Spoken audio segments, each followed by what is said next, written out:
Facebook and YouTube both. And it is going to be recorded. So it will show up on in both places. You can go to Facebook and go to the church's homepage and get the recording. You can go to YouTube and go to the church's YouTube channel and get the recording. And hopefully by the end of the week, you can go to the Francis Schaeffer Study Center YouTube channel and get the recording there as well. So, welcome. It's a Tuesday night in November. I'm trying to do these once a month, so this is the fall lecture for November. We did Constantine last month, and I'm going to come back and do Dante next month. And I'm having a great time because the online high school class that I teach right now just is 2/3 of the way through the Inferno. We do the whole Commedia over the course of 9 lessons, 4.5 weeks. Yeah, we spent about a month and a half reading the Commedia together. So I'm excited about that. And I actually dressed up as Dante today. It's Give the date in December? Oh, yes, it is the 10th. It is the 10th. Yep. So, without further ado, yes, I am Rob Shearer, and these lectures are all sponsored by the Francis Schaeffer Study Center, which was founded in 2004. Our mission is to promote a biblical worldview through the study of history, literature, and art, and we honor Francis Schaeffer, who was a very influential theologian and apologist in the 20th century. My students keep reminding me we're in the 21st century now. But yeah, it's like, can I use this source? It's from the late 20th century. And I'm going, excuse me? I'm from the late 20th century. But, okay. In addition to these lectures, Schaeffer Study Center also offers a high school program built around an integrated chronological study of Western civilization, beginning with the ancient world in 9th grade, finishing with the 20th century in 12th grade. And we've got a few students here, if you want to get the inside scoop, who apparently couldn't resist and have come back to hear me once again. My background, those of you who've come to these know all of this, although I had to update this slide because one of the key facts had changed. I no longer have 19 grandchildren. I now have 20 grandchildren. So yeah, 9 boys, 11 girls, and number 21 is due around Thanksgiving. Yeah, so we'll have to update it again before the next slide. My training is as a historian. I've done a little bit of a bunch of other things along the way. I do joke sometimes, and my wife believes me when I say I haven't quite figured out what I want to be when I grow up.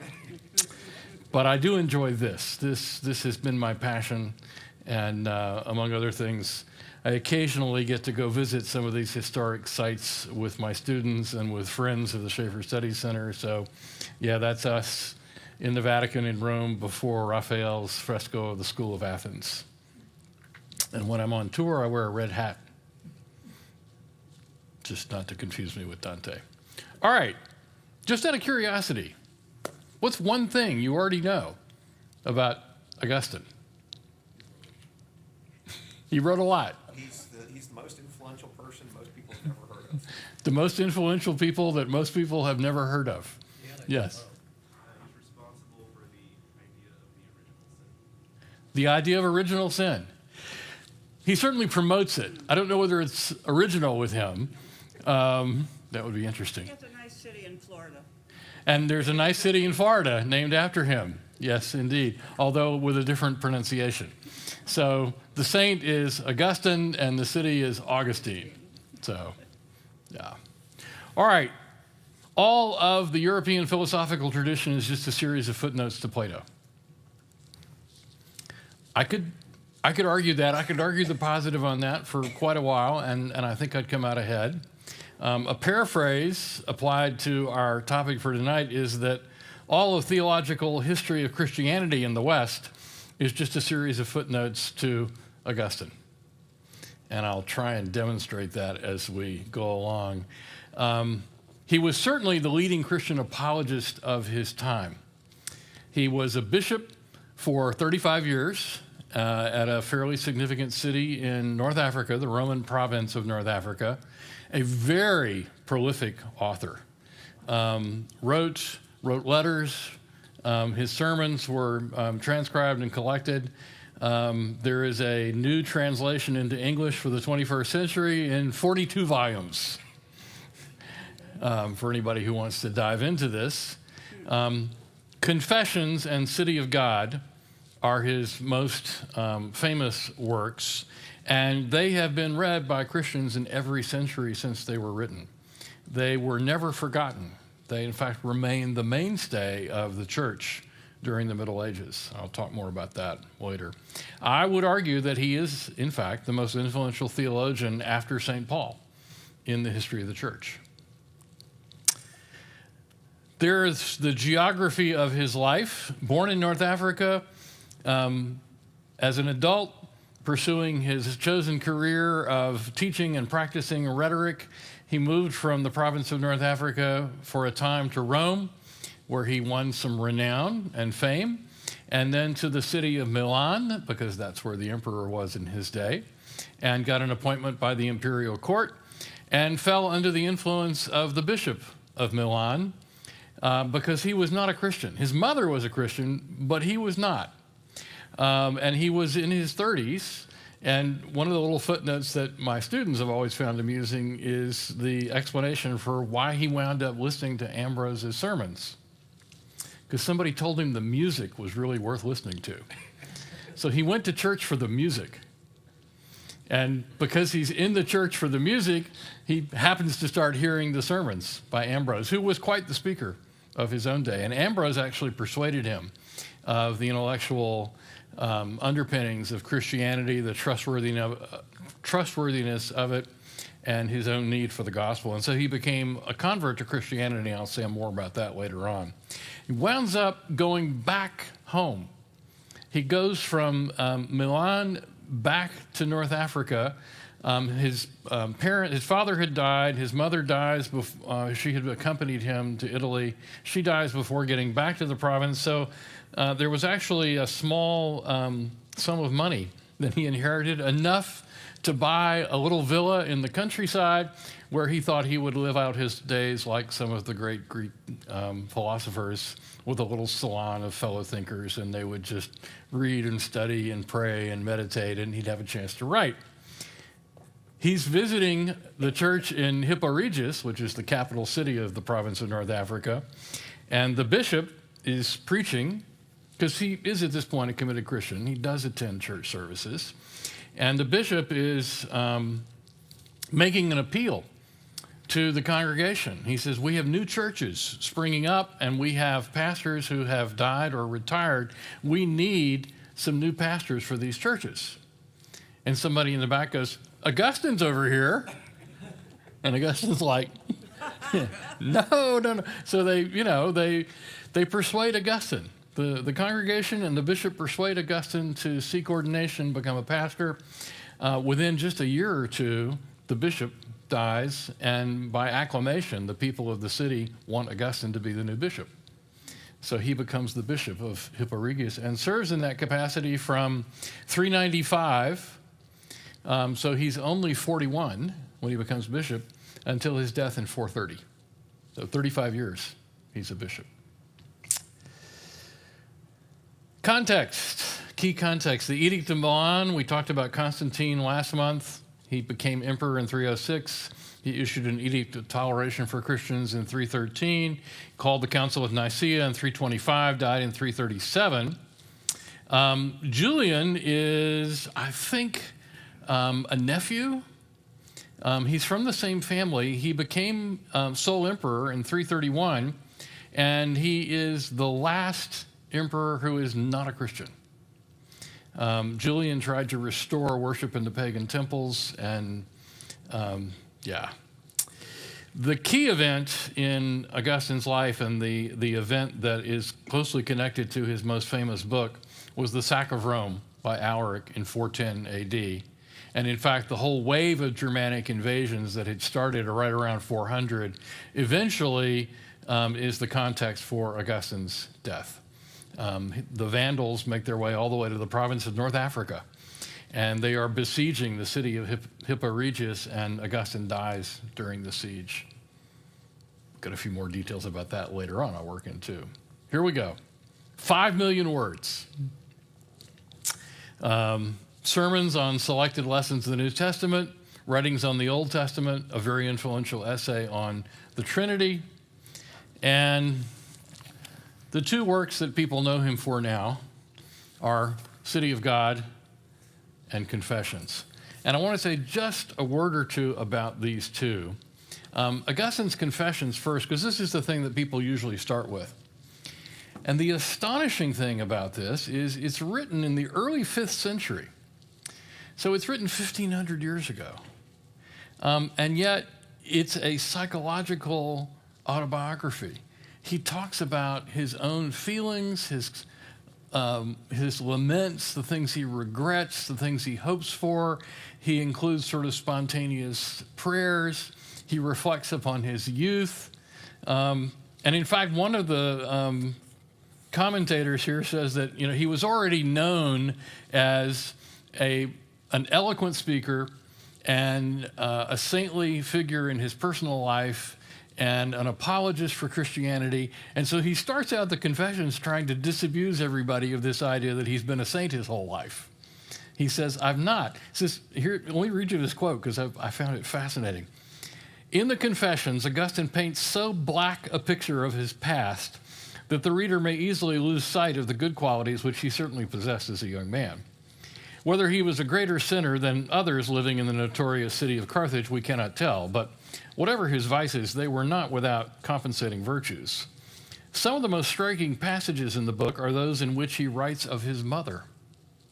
And it is clear that he was always a good and affectionate son, though he may not have appreciated St. Monica's true worth until after her own conversion, or after his own conversion. On her deathbed, she told him that she had never heard him speak a harsh word against her. And this is not hard to believe. For whatever other sins he felt himself bound to confess, unkindness to others was not one of them. So very, very interesting.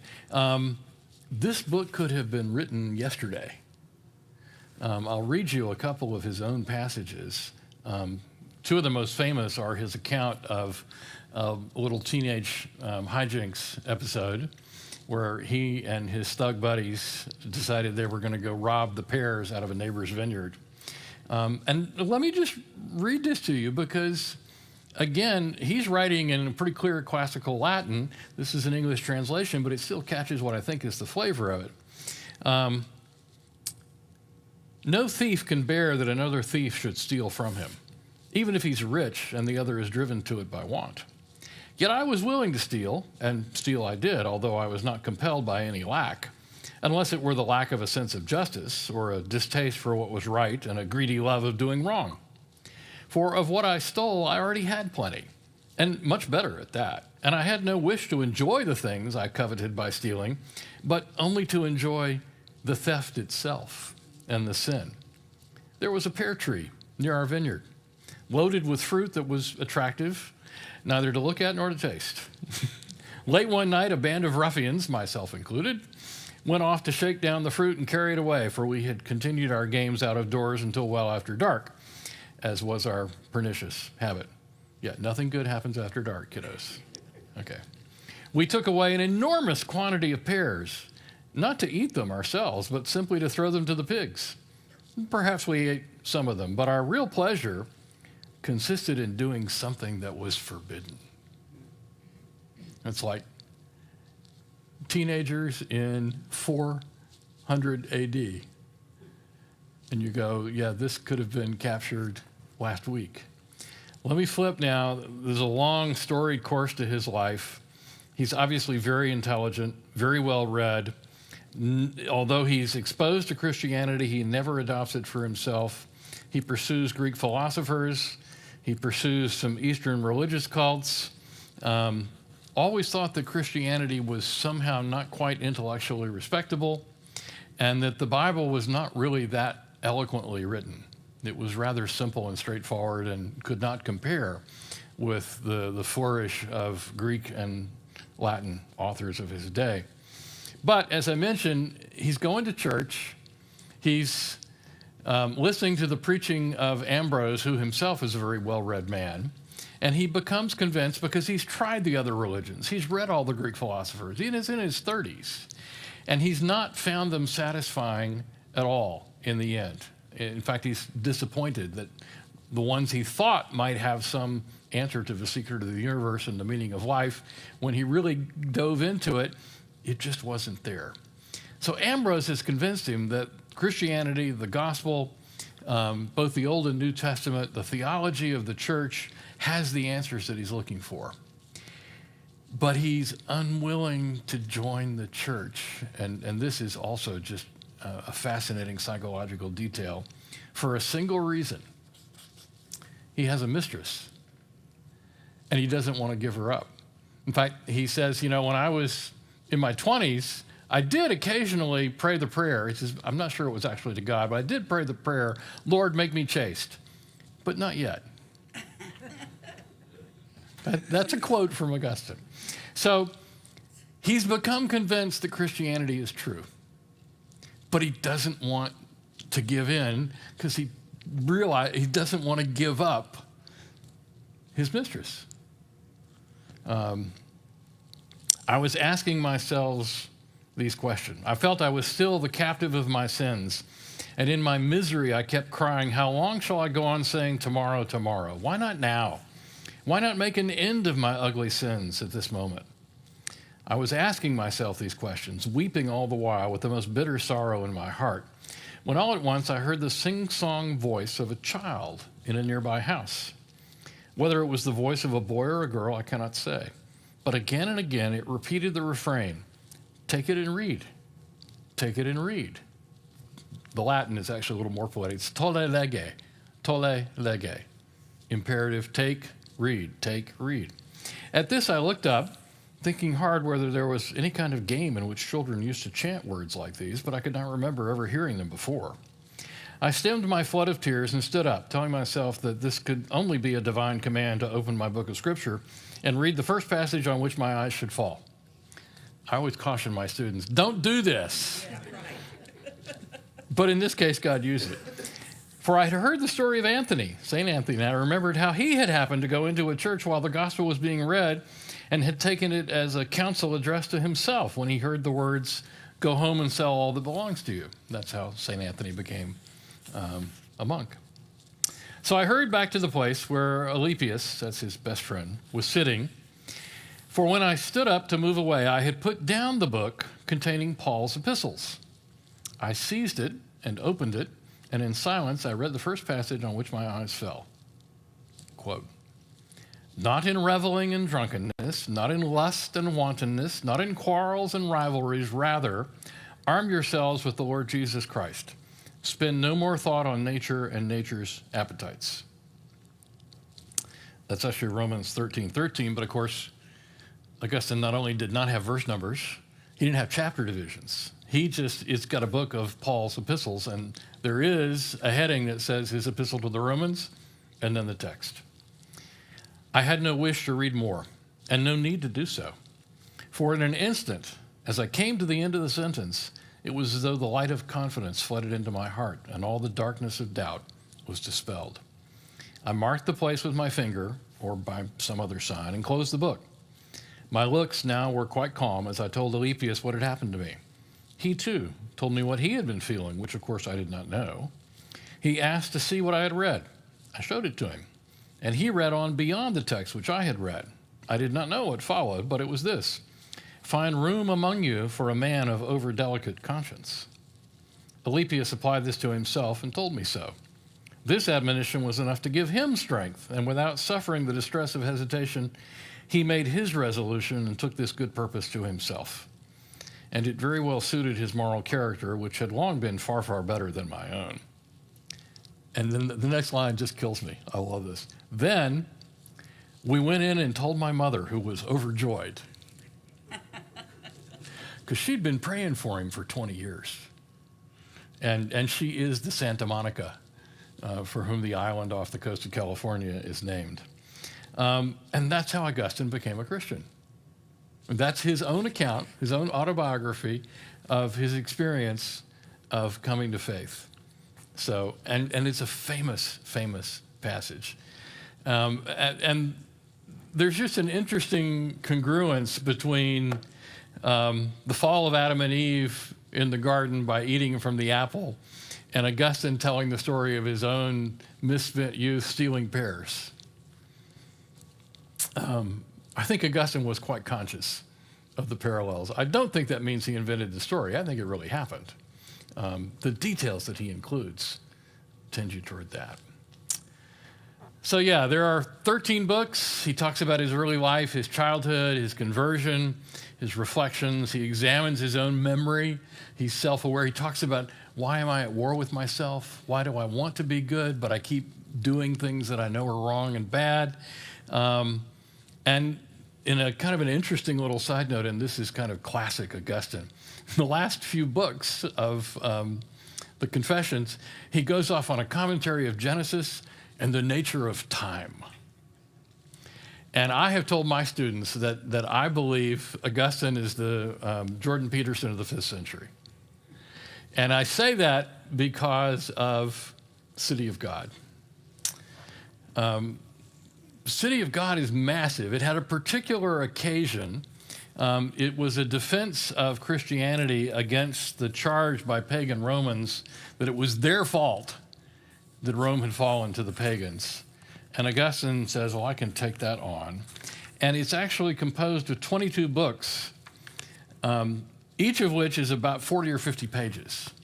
And I refer to them as Augustine's podcasts, because they're like 2-hour Jordan Peterson podcasts. And they are connected. There are some threads that run through them, but he's off here and he's off there, and he wants to talk about miraculous events, and he wants to talk about the age of the earth, and he wants to talk about how, well, we all know the earth is round, but, you know, is there anything else?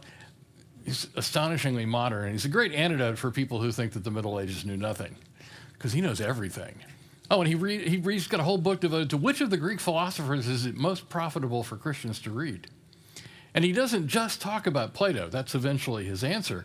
He goes through and rehearses and catalogs and sketches about 20 different Greek philosophers. And he says, well, this guy messes up here. And this guy, no point in reading him because of this. But now Plato, there's good reasons for us to read Plato. Plato is the one who approaches Christian doctrine the closest, which is really interesting because Plato was lost to the Middle Ages. Plato was never adequately translated into Latin, and the ability to read Greek had fallen almost completely off the face of Europe by 800, 900, and so Plato is almost like the undiscovered country. They get Aristotle back around 1200, but they don't get Plato until much later. But they knew, everybody who read Augustine knew Augustine's opinion, that Augustine's opinion was that Plato, of all the Greek philosophers, is the one most worth reading. Has a number of wonderful phrases. The city of God, he says, all of human history and all of the current habitation of mankind upon the face of the earth really divides up into two cities. There's the city of God and the city of man. And the city of God is dominated by the love of God to the neglect of self, and the city of man is dominated by the love of self and the rejection of God. And the city of man is furthermore characterized by, because the city of man's nature is so narcissistic and self-focused and greedy, in the city of man, the dominant driving force is the desire for power. And so in the city of man, people wind up at war with each other. And this Latin phrase, libido dominandi, the love of power, the lust for power. He says he's actually quoting Virgil from the Aeneid. This is in Virgil's great epic poem of the founding of Rome. These shall be your arts, impose the habit of peace, forgive the subdued and vanquish the proud. And that could be the Roman motto as expressed by Virgil, and Augustine quotes it. Two cities have been formed by two loves, the earthly by the love of self, even to the contempt of God, the heavenly by the love of God, even to the contempt of self. The former, in a word, glories in itself, the latter in the Lord. For the one seeks glory from men, but the greatest glory of the other is God, the witness of conscience. The one lift up lifts up its head in its own glory. The other says to its God, you are my glory, the lifter up of mine head. And in book 22, when you get to the end of, binging on the season of Augustine's podcasts, you've gone 22 books and they're 2 hours each if you just listen to them being read. He ends with the three incredibles. And this, to me, is always an inspiring passage from him. It is incredible that Jesus Christ should have risen in the flesh and ascended with flesh into heaven. It is incredible that the world should have believed so incredible a thing. It is incredible that a very few men of mean birth and the lowest rank and no education should have been able so effectually to persuade the world and even its learned men of so incredible a thing. And this is from a guy who was the Jordan Peterson of the 5th century. He had read everybody, and he had written 5 million words, and he was a polymath. He was intensely interested in everything and wrote about it. And there's a little footnote here that I slip into my slides because when I discovered it, I was just sort of floored. We know where he's buried. We know where his bones are, at least, and it's not in North Africa. The Vandals conquered North Africa. The Vandals became Arians, which is a heretical view of the Trinity. They don't believe in the equality of Jesus. I think Jesus is a created being, secondary divine figure. So that the Catholic bishops were expelled by the Arian Vandal king. And the Catholic bishops of North Africa took the remains of Augustine with them when they left Hippo about 480. Now, that's about 50 years after he died. Bede, people who've read Bede, he's the great historian of the English tradition. Bede tells that the remains were subsequently redeemed out of the hands of the Saracens when they conquered the island of Sardinia. That's where the Catholic bishops had gone. It's the island just in the Mediterranean, just north of North Africa. By Peter, Bishop of Pavia and the uncle of the Lombard king, and deposited in the church of St. Peter in Pavia about the year 720. And that's a picture of his tomb in the Church of St. Peter, Pavia, Italy. And the really interesting thing is, right around the corner is the tomb of Boethius in the same church. Sorry, makes a whole lot more sense to my students. We read one of his great works, The Consolation of Philosophy. He's another Roman Latin author who writes in the century after Augustine, a very famous work that's still in print and worth reading, and only about 100 pages. So kids like getting that as an assignment. The 5 million words that he wrote, he actually probably wrote more. We have 5 million words that he wrote. And the story of why we have them also tells the story of why he is so influential. There was a monastery in Hippo. There was a collection of monks. They preserved everything he had written. You remember, we're in the age where everything has to be copied by scribes. But they had preserved and made copies of everything that Augustine had written. When they were expelled, they took that library with them, and it wound up in southern Italy, just on an island off the coast of Naples. And we have this fellow, Eugippius of Castellum Luculum, 460 to 540. He provided a helpful summary. He wrote summaries. He wrote a little catalog of everything they had, all the scrolls that had been preserved. And he made Augustine's works. He edited them and improved them. And he had a network of contacts in the 6th century in the various provinces of the West. So Bede winds up with copies from Italy of all of Augustine's writings, which had been preserved by his monks in North Africa.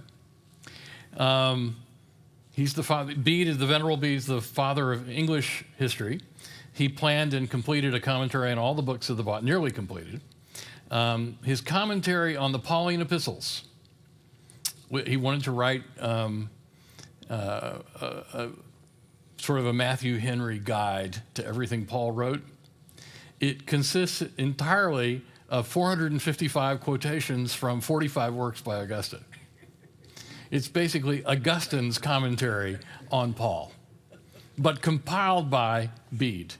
And he identifies in that commentary title, book, and chapter from Augustine. And these guys are all working with handwritten manuscripts. It's just amazing. Florus of Lyon, a massive commentary on the letters of Paul, also exclusively from the works of Augustine, with 2,218 quotations from 70 works. One of those 70 is a collection of Augustine's sermons. Florus quotes from 150 different sermons. His manuscript still exists. We've actually got his notes with his handwriting and his compilation system on it. Which brings us down to Peter Lombard.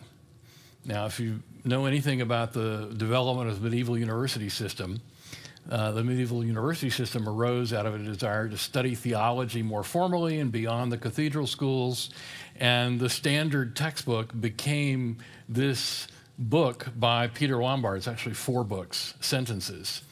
From the 1220s until the 16th century, no work of Christian literature, except for the Bible itself, was commented upon more frequently. All the medieval thinkers, Albert the Great, Thomas Aquinas, who was one of Albert's students, William of Ockham, Gabriel Biel, were influenced by Peter Lombard's sentences. Even the young Martin Luther wrote glosses on Peter Lombard's sentences. When Luther got his doctorate in theology, he had to study Lombard's sentences. It was the textbook. John Calvin quotes from Lombard's sentences over 100 times in the Institutes.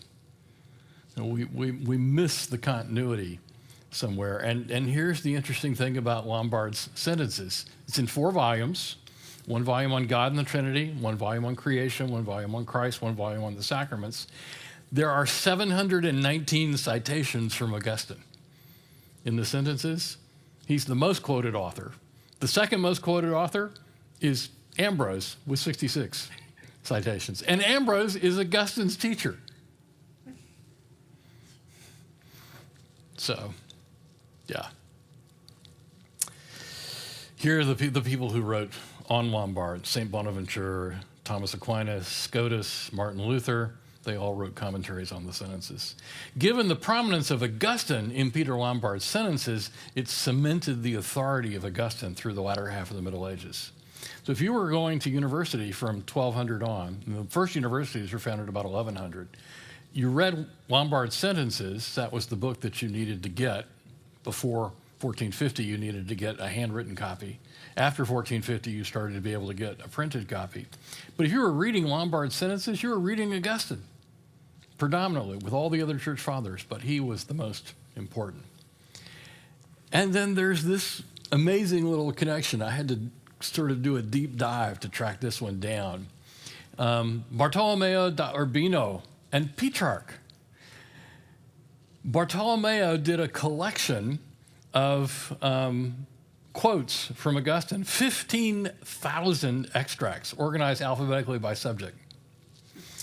And he was a friend of Petrarch, the great Renaissance humanist. In fact, Petrarch, the book is called the Mililoquium Veritatis Sant Augustini.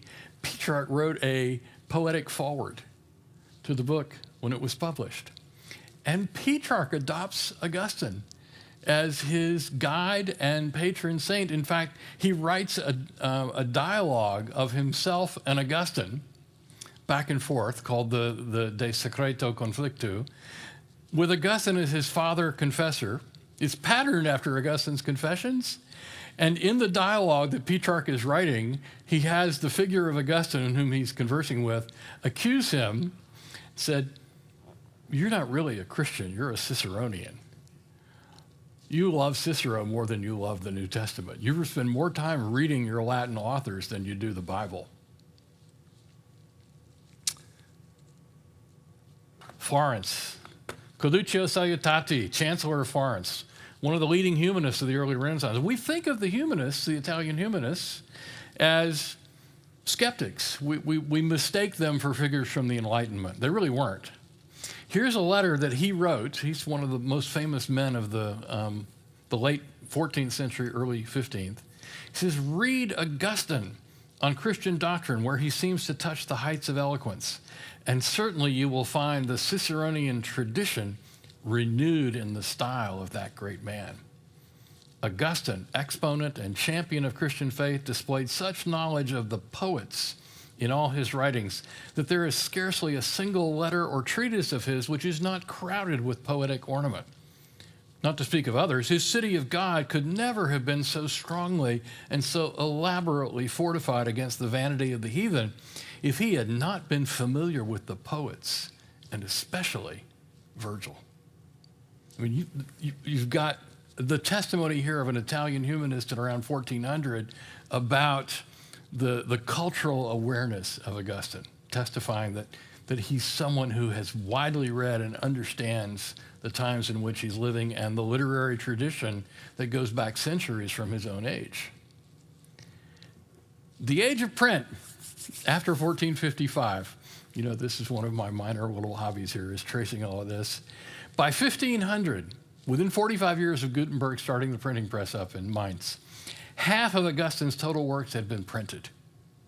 They were popular. The printers realized, hey, these sell well, we can make money. You got anything else by Augustine? Because the last one sold well. So Augustine is big business. Since 1500, Augustine's works have never gone out of print. They remain in print. Now, if you go on Amazon and type in Augustine, you will get a long list of books that you can buy right now, English translations of this guy who lived 1,600 years ago. He is still influencing us.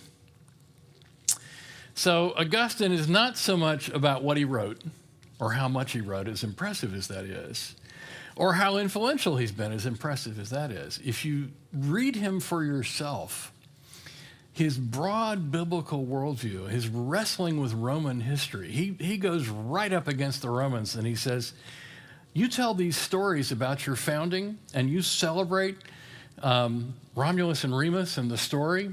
You celebrate the overthrow of the kings after the rape of Lucretia and her suicide, and you say that Lucretia is the epitome of Roman honor. She was wrong to kill herself. And Romulus is a terrible hero for you guys to be celebrating. He murdered his brother. So there is no point of connection between the story of Romulus and Remus and the story of Cain and Abel. The story of Cain and Abel is a split between the city of God and the city of man. Abel is the city of God. Cain is the city of man. The story of Romulus and Remus is what happens in the city of man. And so he's taking the Roman patriotic stories and he's flipping them on their head. The Roman Republic is founded because one of the Etruscan princes, raped the wife of a Roman nobleman, Lucretia. And she told her husband and his friends about it, and then she killed herself, and they threw the kings out and said, we're never going to have a king again. And Augustine, and it's very interesting, this is also, I think, a beautiful illustration of his pastoral heart as a bishop and a pastor. He's writing after the overthrow of Rome, and he's trying to defend the charge that, well, the pagan gods never would have let the Vandals or the Visigoths sack the city. It's because we've neglected our traditional gods that these Germanic barbarians have been able to come in and attack the city. And he says, no, that's not it at all. He said, and some of the pagan authors were criticizing women in Rome who had been raped during the sack of the city and then did not commit suicide. And he said, you are all so incredibly wrong. You are so wrong to bring the example of Lucretia up. Lucretia committed a sin in taking her own life, and she committed no sin when she was the victim of rape. And the women in Rome who were raped during the sack by the Germanic tribes have done nothing wrong. They have not been defiled. And any shame they feel should not be imputed to them, but to those who wronged them. And you are all wrong for advising them to commit suicide. They have done nothing. And you need to get off your high horse about Lucretia and give these women some counsel and support. It's really an interesting footnote to him and his reaction to all that. And again, an illustration, I think, of his his pastoral heart in all of his writing and all of his sermons, the same way. 5 million words, and we've still got them. That's the amazing thing. Well, I got a little bit of time left. That's my prepared remarks about him. I hope it gave you a little taste of him from the Confessions and the City of God. There's a lot more if you get interested and want to dive in, but if you do get interested, I would recommend starting with this. This is a new translation. I got this right off Amazon. You know, they have them in stock. They delivered this to me to the next day. And it's not, well, it's okay. It's 300 pages. But it's not anything like City of God, which is 800 pages. So, questions? Best translation of City of God. I read and teach from this older one. Let me get the translator here. It's a little more formal. Dodds, D-O-D-S. There are a couple of newer ones I've looked at and sampled. I don't like them for different reasons. This is actually all, been in print. I'm trying to think of when this was done. 1950. Yeah, this is from 1950, Random House. But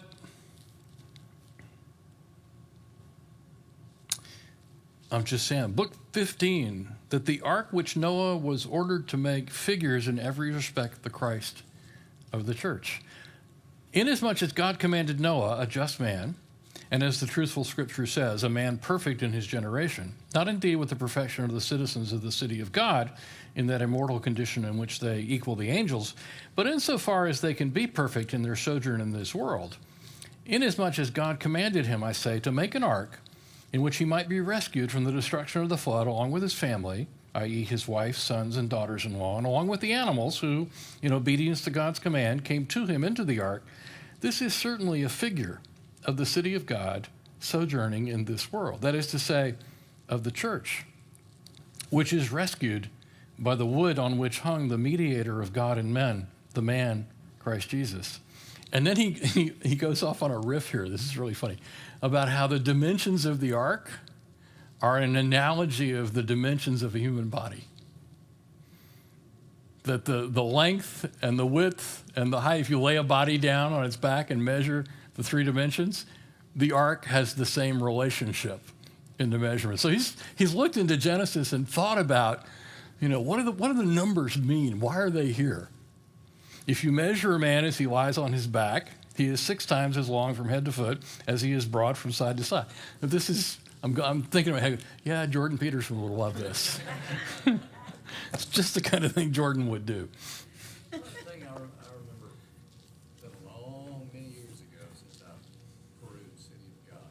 But one thing I remember is he talked a bit about theater and his ideas on going to the theater. Yeah. He does it in Confessions as well. He actually laments that he was, in his youth, very attracted to the games, the gladiatorial combats, and also to the theater. But you've got to remember the theater at his time, it's probably a mistake to think of it as broadly. The theater at his time included all sorts, everything from, high Greek tragedy to what we would call low Greek pornography. Yeah, without going into detail, just, yeah. Like there are places on the internet you shouldn't go. And for Augustine, there are theatrical productions you shouldn't attend. And so his rejection of it, I think, is coming out of that cultural milieu. Because the theater was, Hippo Regius was a large enough city, a provincial capital, to have theatrical productions, not really any different in kind or variety from what was going on in Rome or Milan.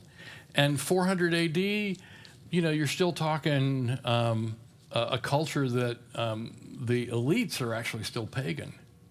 The middle class and the lower class have been converted to Christianity and are building churches, but the elites, the old money families in Rome, are still worshiping the pagan gods, and they would still like their gladiatorial combat. They regret that they've been stopped. They had been stopped by then. Augustine in his youth, though, still saw some. They were brought to an end. And so he's saying, yeah, I did things when I was a kid that I wish I hadn't done. He's very frank, very honest about it. And, the advantage of someone who became a Christian in their 30s, looking back and saying, well, yeah, thank goodness for my mother. She never gave up on me. Well, that makes sense, because, even in City of God, it seems like he was going, be careful with how much time you spend in the theater and what kind of theater Yeah. you do. So I guess, that makes sense, what you're saying. Yeah.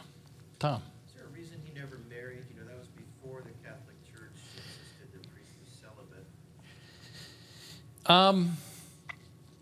I think, there was no requirement, being a ordained a priest in 400 and even being bishop of Hippo, that he be single and celibate.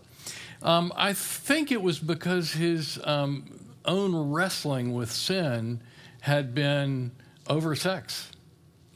And he just it felt like I didn't need the distraction. The other thing that I think is quite interesting is that he and his mistress had a son, Adeodatus. And she left him. Actually, she had left him a year before he converted, and he found another mistress and didn't want to give her up. But this son, who was probably 11, 12 years old, when his mother just basically gave up on Augustine and left Milan and went to southern Italy, he was the great love of Augustine's life. Augustine was extremely affectionate and made provision for his education, kept him with him, included him. So he's a priest and a bishop, but he's a priest and a bishop and he's a father.